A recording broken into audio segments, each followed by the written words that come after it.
So I'm very excited to introduce our closing speaker, and our closing speaker is Shannon Wilkinson.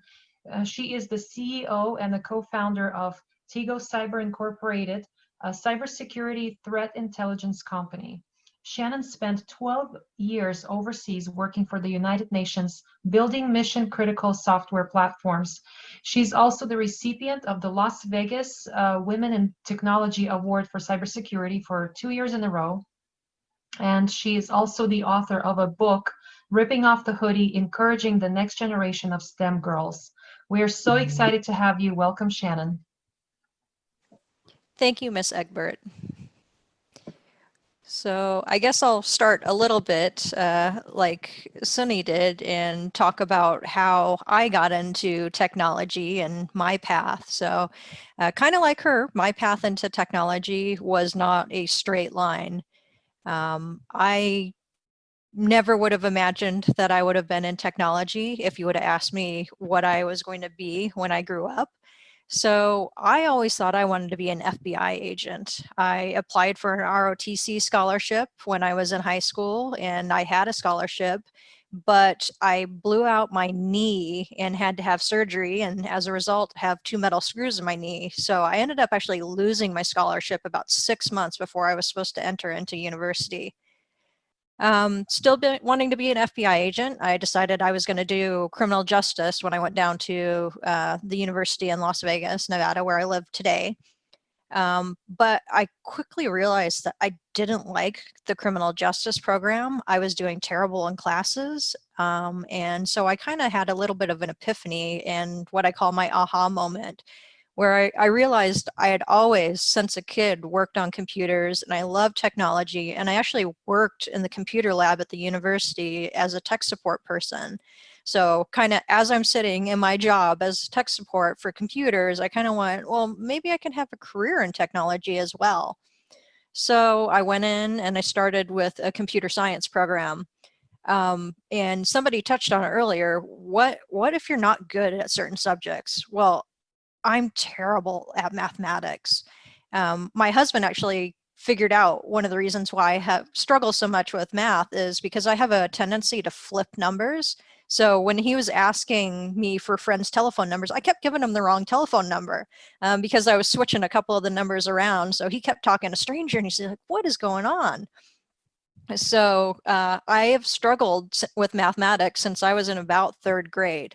And continue to struggle. I actually had to take calculus 3 times. Luckily, I had a really good group of friends that supported me and tutored me and helped me in the 3rd time that I took calculus in university to help me to pass. So there's this kind of myth that you have to be great in mathematics and stuff like that if you're going into technology, and that's just absolutely not true. I'm terrible at mathematics, but I'm a very logical person, so that's allowed me to be successful in my career. I'm also the mother of 3 wonderful young ladies who are in the Girl Powered Workshop, Abigail, Kaylee, and Mackenzie. They go to the Pinecrest Academies here in Las Vegas, and that's how I met Miss Egbert. And I was just absolutely thrilled that they were going to a school that was dedicating part of their education to the STEM program. Because really, STEM isn't just for people that are going to work in technology. Almost every single company needs people that know about technology, know how to work technology. Almost every job today requires some sort of technical skills in order to be able to perform your job. And having 3 girls and being in technology is one of the reasons that I decided to finally sit down and write a book, and a little bit of a kick from my husband because I go to a lot of conferences and talk about being a woman in a typically male-dominated industry. I work in cybersecurity for the past 5 or 6 years. And up until recently, women only made up 11% of the whole cybersecurity industry. And even though within technology, women make up like about 50% of the workforce pretty much everywhere, in the United States, we only make up about 20% of the workforce here. And when you think about STEM leaders in female, only about 4% of adults can actually name a female STEM leader. And surprisingly enough, a lot of people named Alexa and Siri as STEM leaders. As we know, those aren't real people, those are virtual assistants. So it can be kind of hard sometimes to find role models and mentors within technology, but that's one of the things that I write about in my book, is that I think it's important. And one of the reasons why you'll find me in supporting Miss Egbert and supporting a lot of the educational programs here in Las Vegas and pretty much anywhere I can is that I think it's really important that as a female that I share my experiences and let you know that there are women in the technology field. And if you need some assistance and need some help, we're here to help you. Is awesome. Do you mind if we field some student questions for you? Absolutely. Okay, so we have a question from a student in France, and she wanted to know what kind of things were you passionate about in school? Like, what did you study subjects wise? So I actually started out my career, as Ms. Egbert mentioned, I worked for the United Nations for 12 years, and I started my career with the United Nations as a software programmer. And that's one of the things that I really enjoyed in school was programming. So I started my career in that. And actually, the way that I'm in cybersecurity today is that I actually build software platforms, not really building as in I still code, but what I'm doing today is architecting and designing platforms within the cybersecurity industry. So kind of continuing the software development. As I mentioned, I hated mathematics throughout school because I struggled in getting good grades. And so that was a challenge for me. But in addition to being kind of that computer programmer, I love things like creative writing, which I think there's this myth that if you're in technology, you're very like logical and you don't like being creative and you don't have that side of your brain. But I think within technology, you can use both creativity and logic and science and mathematics to work on solutions. And that's one of the cool things about being within technology, is that you can be creative and you can invent things and you can design things and come up with new solutions for the future through technology. So, I mean, I liked both computer programming, but I also, on the flip side, love things like creative writing and the English arts. Some sound advice. We have a question from Ariana here in the United States. Ariana, I'm unmuting you. You had a good question. Go ahead and ask. What happens if you don't have all the materials to like make what you're engineering? That's a good question. So if you couldn't hear, because she was a little bit quiet, she asked, what if you don't have all the materials that you need to make something when you're trying to engineer something? So I would say in that situation, try to find a substitute. I mean, if you need a certain type of clip that you don't have that certain type of clip, maybe engineer a solution to create a clip, maybe make it out of a paper clip or some wire or something like that.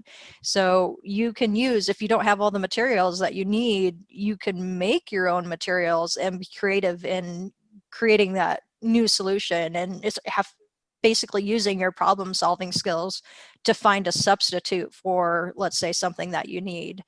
I know our girls recently had to build a house for a STEM project to show their teacher, and we couldn't find the little popsicle sticks. So the girls ran around looking for sticks, and then finally decided, hey, instead of sticks, why don't we substitute Legos and make a Lego house to show our teacher? So, just kind of thinking through the problem and trying to find a unique solution if you don't have everything that you need right in front of you.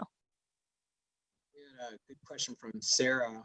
Sarah, you're unmuted. Go ahead and ask your question.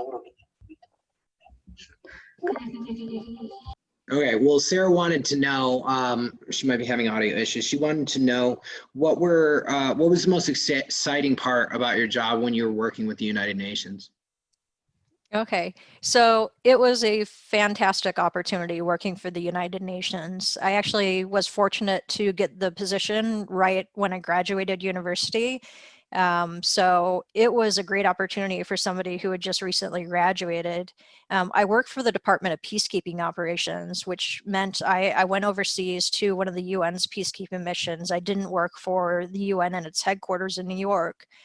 And probably the best thing about working for the United Nations was the opportunity for a kid who had never left the United States to go over and meet people from all over the world and experience different cultures. And I had good vacation benefits. So not only did I get to meet people from all over the world while I was working in the peacekeeping mission, but I actually got to go visit them when I was on vacation and experience their cultures firsthand. So I spent a lot of time overseas in Thailand and Eastern Europe, Bulgaria, Greece, Romania. So experiencing and learning about other people's cultures, I think, was the most beneficial thing of working for the United Nations. And I think it also gave me a great appreciation for all the things that we have in the United States where I live, being that I had never really left the United States, working for a peacekeeping mission and seeing some of the struggles and hardships that other people around the world faced, and realizing that, you know, the life that I have and the life that I know is not necessarily the life that everybody else in the world has and knows. So is it okay if we wrap it up with a couple more questions? Is that all right? Yeah, absolutely. Okay, cool. We have Sophia in Italy. Sophia, you should be able to unmute yourself. You had an awesome question that I'd like you to share with us. How did you feel? Hello, I'm very honored I can be talking to you. How did you feel when you finally found something you were very passionate about and you were actually good at? Sure. So as I mentioned, it took me a little bit of time to figure out what I was passionate about and what I wanted to do as a career. And I found a great quote that says, "Find a job you love and you'll never work another day in your life." And that's what I found within technology.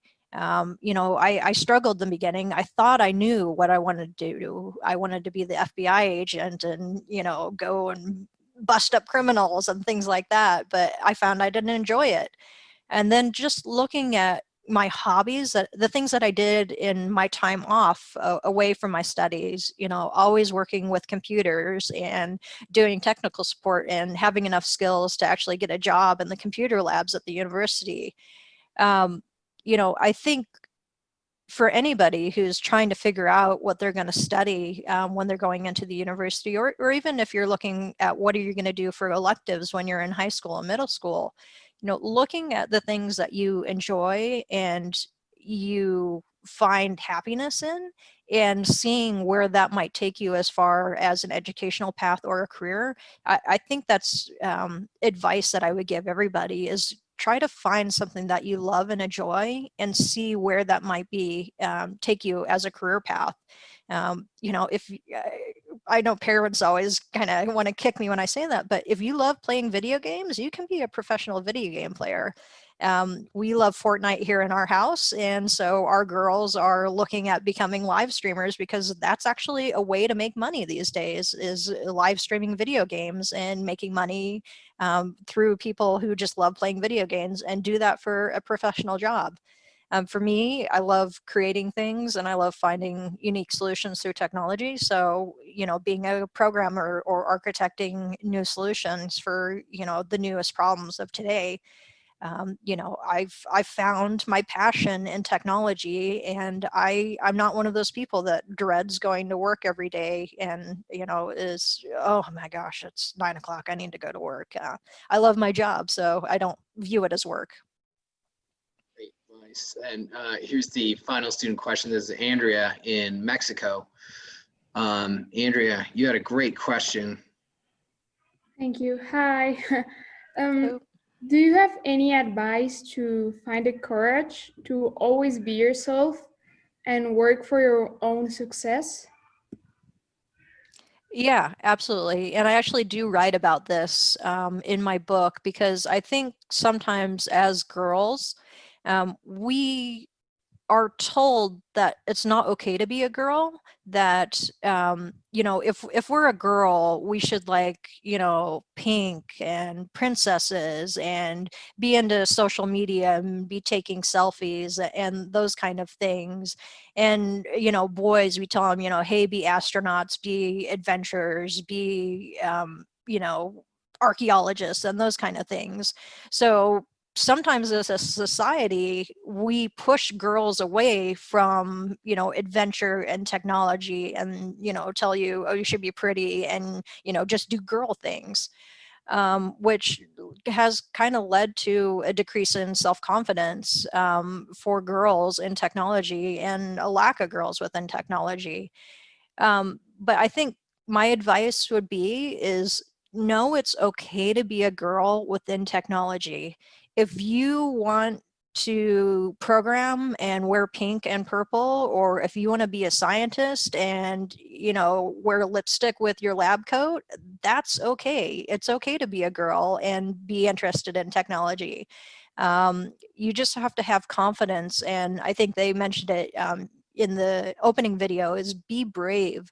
Know that you have the skills and that you're just as good as everybody else in the field.